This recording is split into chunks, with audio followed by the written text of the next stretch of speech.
चलिए तो आज फिर हम आ गए हैं नई वीडियो के साथ आप लोगों को संगीत के। आज हम लोग जानेंगे जो उत्पत्ति जो हुआ था और उत्पत्ति के बाद जो गुप्त काल में जो संगीत में क्या इतिहास था, गुप्त काल के समय संगीत का क्या हाल समाचार था, उसके बारे में जानने का प्रयास करेंगे। एक बात बता दें आप लोगों को, ये क्लास आप लोगों के लिए जो TGT, PGT, state, BPSC, TR4, PG, BA, inter सभी छात्रों के लिए जरूरी चीज है, सभी के लिए बेसिक कॉन्सेप्ट के साथ आज हम नई वीडियो के साथ प्रस्तुत किए हैं। चलिए आज लोग हम पढ़ने का स्टार्ट करते हैं। कहते हैं भारतीय इतिहास में, है ना, गुप्त काल के संगीत के बारे में जानेंगे। भारतीय इतिहास में गुप्त काल को स्वर्ण युग के रूप में जाना जाता है। भारतीय इतिहास में संगीत गुप्त काल को कौन सी रूप में जाना जाता है जी? स्वर्ण युग। कौन सा युग के बारे में? स्वर्ण युग के रूप में जाना जाता है। गुप्त काल में भारत की सामाजिक, राजनीतिक, आर्थिक, धार्मिक, सांस्कृतिक और गतिविधियों का विकास तीव्रता से हुआ था। क्या क्या चीज का जी? गुप्त काल में सामाजिक, राजनीतिक, आर्थिक, धार्मिक और सांस्कृतिक गतिविधियों का विकास जो है बहुत तेजी गति से हुआ था। मौर्य काल का शासक चंद्रगुप्त मौर्य थे। मौर्य काल का शासक कौन थे? चंद्रगुप्त मौर्य। अत्यंत वह संगीत प्रेमी थे। पूछेगा गुप्त काल के जो शासक थे वो कैसे थे, तो कहिएगा वह संगीत प्रेमी थे, है ना। मौर्य काल का जो शासक थे वो कौन थे? चंद्रगुप्त मौर्य थे। कौन थे? चंद्रगुप्त मौर्य थे। तो एक संगीत प्रेमी थे। वे अपने दरबार में नित्य कलाकारों को आमंत्रित करता था। नित्य दिन हर दिन हुआ करता था। इस युग में संगीत गृह, नाट्यशालाएं और चंद्रगुप्त अपने दरबार में संगीत समारोह का आयोजन करता था। मतलब गुप्त काल में, है ना, उन्होंने संगीत के लिए घर बनाया, नाट्यशालाओं के लिए व्यवस्था बनाया और समय समय पर वह अपने दरबार में संगीत का समारोह का आयोजन क्या करते थे। और वहाँ वह सब प्रकार के संगीतज्ञों के अपनी कला के प्रदर्शन हेतु आमंत्रित करते थे। और जितने प्रकार के कला दिखाने वाले जो संगीतज्ञ होते थे उस सभी को वहाँ पर क्या करते थे? कला प्रदर्शन दिखाने के लिए बुलाते थे। जिस किसी भी कला प्रदर्शन से वह प्रभावित होता था उसे पुरस्कार कृत करता था। और उसमें जिनका कलाकारी अच्छा लगता था उनको क्या किया जाता था? पुरस्कार दिया करते थे। इसी काल में संगीत समारोह का दरबारी स्वरूप क्या होता है इसकी आधारशिला निश्चित हो चुकी थी। इसका लाभ यह हुआ कि आने वाले काल में संगीत के विकास और प्रचार के लिए एक सशक्त माध्यम बन गया। और भरत नृत्य, चलिए आगे हम लोग बात करते हैं। भरतकृत, कौन सा कृत? भरतकृत नाट्य शास्त्र इसी युग की देन है। मतलब गुप्त काल की ही देन है। भरतकृत मतलब नाट्य शास्त्र का लेखक कौन है? भरत है। नाट्य शास्त्र का लेखक कौन है? भरत है। इसे प्राचीन भारतीय रंगमंच का ज्ञान कोश कहना सर्वथा उचित ही है ना। प्राचीन भारतीय रंगमंच का ज्ञान कोश कहना क्या है जी? ये उचित है। नाट्य शास्त्र में पांचवा वेद भी कहा जाता है। नाट्य शास्त्र को कौन सा वेद कहा जाता है? पांचवा वेद। पूछेगा पांचवा वेद के नाम से किसको जाना जाता है? तो नाट्य शास्त्र को। और नाट्य शास्त्र किसके द्वारा लिखा गया है? तो भरत के द्वारा लिखा गया। किसके द्वारा लिखा गया? भरत के द्वारा लिखा गया है। इसमें नाट्य कला से संबंध विविध रंग वस्तु, अभिनय, नाट्य और विधाओं, संगीत, रंगमंच आदि का निरूपण किया गया है। किसमें? भरत नाट्य शास्त्र में। विश्व विख्यात नाटक अभिज्ञान शाकुंतलम, क्या नाम है? विश्व विख्यात एक नाटक है जिसका नाम है अभिज्ञान शाकुंतलम तथा कालिदास द्वारा रचित महाकाव्य। यह काव्य जो अभिज्ञान शाकुंतलम, ये एक संगीत के लिए, नाटक के लिए बहुत अच्छा किताब है जो यह कालिदास के द्वारा लिखा गया। किसके द्वारा लिखा गया है? कालिदास के द्वारा लिखा गया है। रचित महाकाव्य जिसमें रघुवंश शूद्रक लेखक द्वारा रचित किया गया है। रघुवंश शूद्रक द्वारा रचित किया गया है। मृच्छकट्टयम विशाख दत्त द्वारा लिखा गया है। किसके द्वारा? मृच्छकट्टयम जो है किसके द्वारा लिखा गया है? विशाख दत्त के द्वारा लिखा गया है। और मुद्रा राजस्य, है ना, इन सब विभूति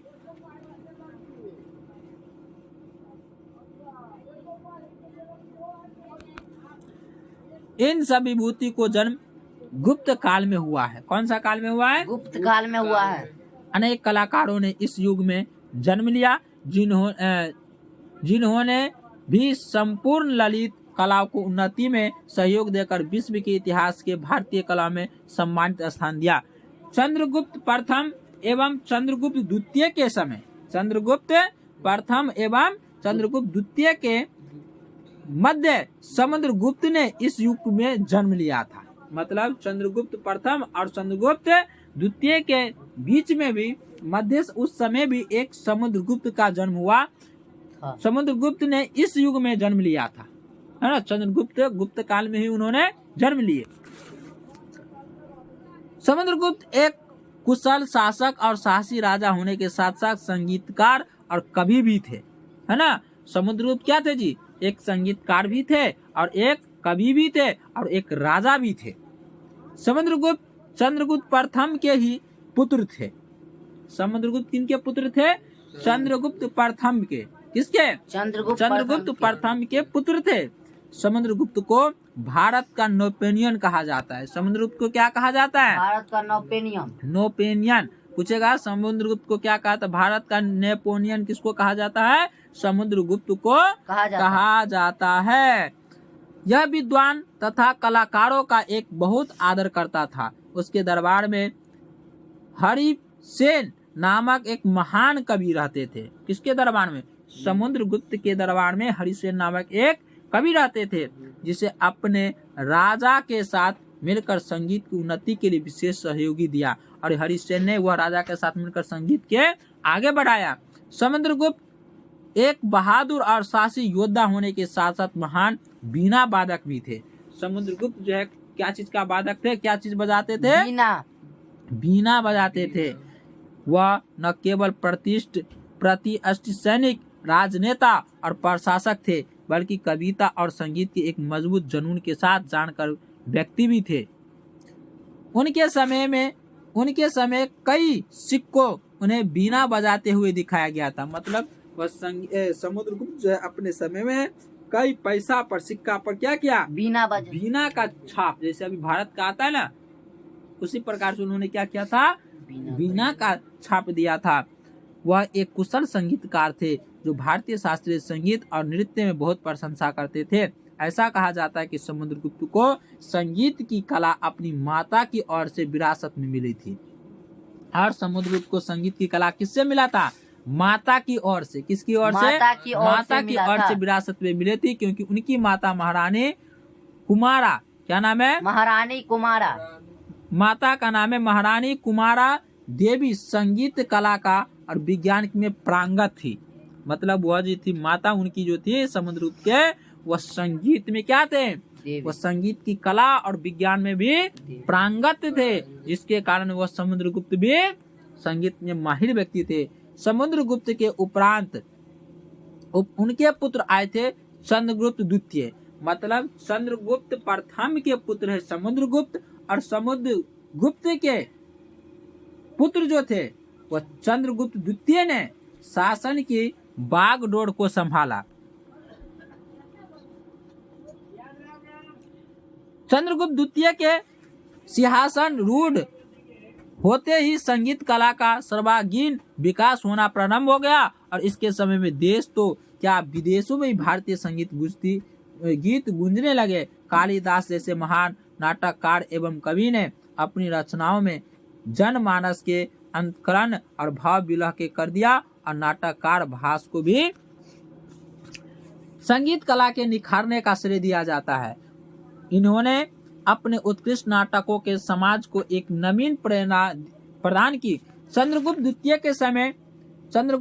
के समय गुप्त, नाग, कदम आदि भारतीय, शक, हून, कुषाण आदि विदेशी सभ्यता संस्कृतियों का मिलन संगीत में भी हुआ, जिसके परिणाम स्वरूप संगीत में कई नवीन दिशाओं का सूत्रपात हुआ। महाराजा विक्रमादित्य, क्या नाम है? महाराजा विक्रमादित्य चंद्रगुप्त द्वितीय इतिहास में इस नाम से जाने जाते हैं। चंद्रगुप्त द्वितीय को इतिहास में किस नाम से जाने जाते हैं?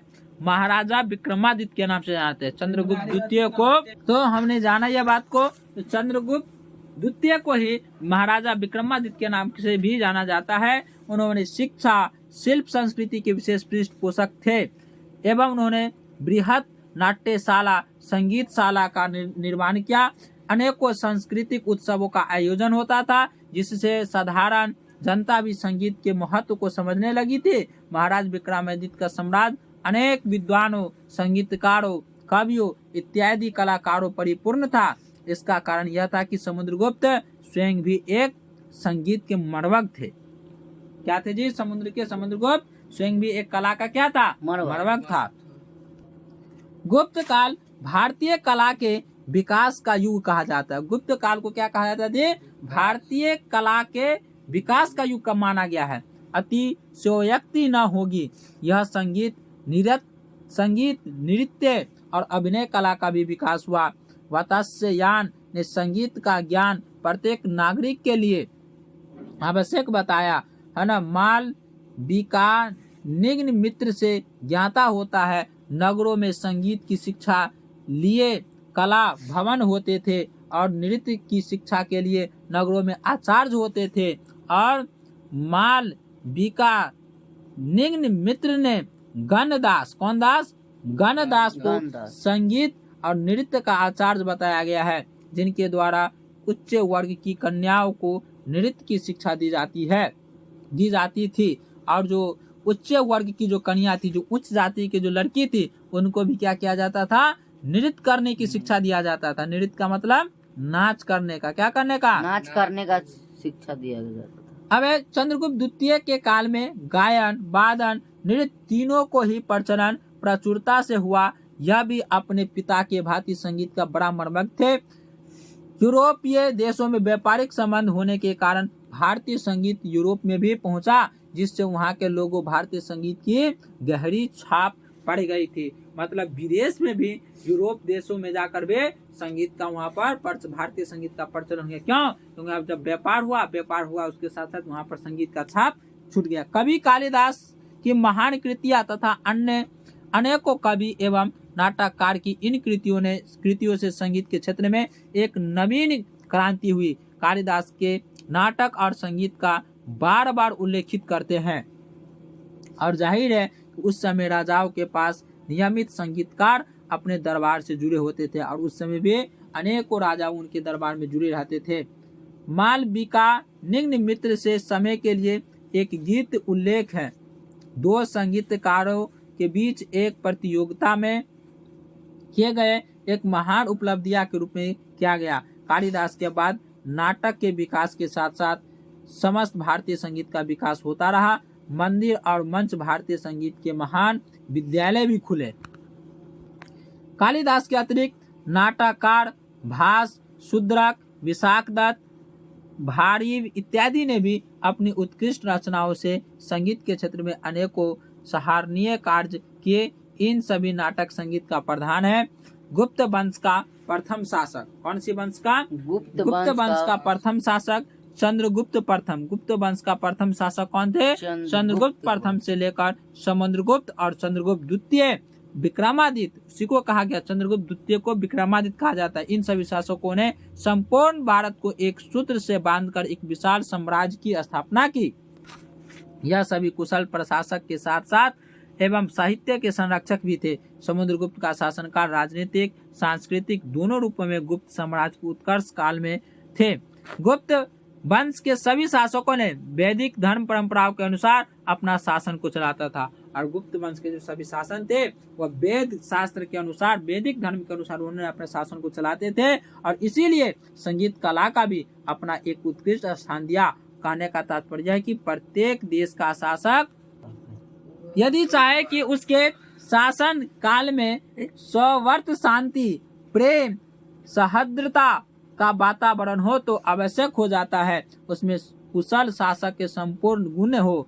गुप्त वंश के सभी शासक कर्मठ, वीर, विद्वान एवं विद्वानों के आश्रयदाता, साहित्य अनेकों कलाओं में निपुण थे। तभी गुप्त काल में संगीत का स्वर्ण काल कहा जाता है और गुप्त काल को संगीत का कौन सा काल कहा जाता है? स्वर्ण काल कहा जाता है। और इसीलिए गुप्त वंश के प्रजा भी संगीत को कोमल भावनाओं से ओतप्रोत थी। उनका ज्ञान इतना परिष्कृत हो चुका था कि उन्होंने व्याभिचारिकता को छोड़ दिया और जीवन के अत्यंत शांति और निर्मलता के जीने का प्रयत्न किए। साधारण से साधारण जनता भी संगीत के गुण गान समझने लगी थी और इसीलिए वह यह कहावत भी सत्य है कि यथा राजा तथा प्रजा। इस प्रकार गुप्त काल के संपूर्ण कलाओं का सर्वांगीण उन्नति काल था, जिससे युगों युगों तक भारतीय संगीत का इतिहास भुला नहीं सकता है। आज यहीं तक समाप्त करते हैं, फिर अगले वीडियो में अगली उमंग के साथ हम तब तक के लिए आप वीडियो को एक बार नहीं 2 बार 3 बार, लेकिन मन को मार कर देखिए। वीडियो थोड़ा लंबा होता है, कोई बात नहीं, आप लोग जरा मन के मार को देखिए। आपको संगीत से संबंधित सभी आपको वीडियो आते रहेंगे। आप लाइक और सब्सक्राइब करें ताकि आपको नोटिफिकेशन आपके पास चले जाए और आप अच्छे से पढ़ सकें। धन्यवाद।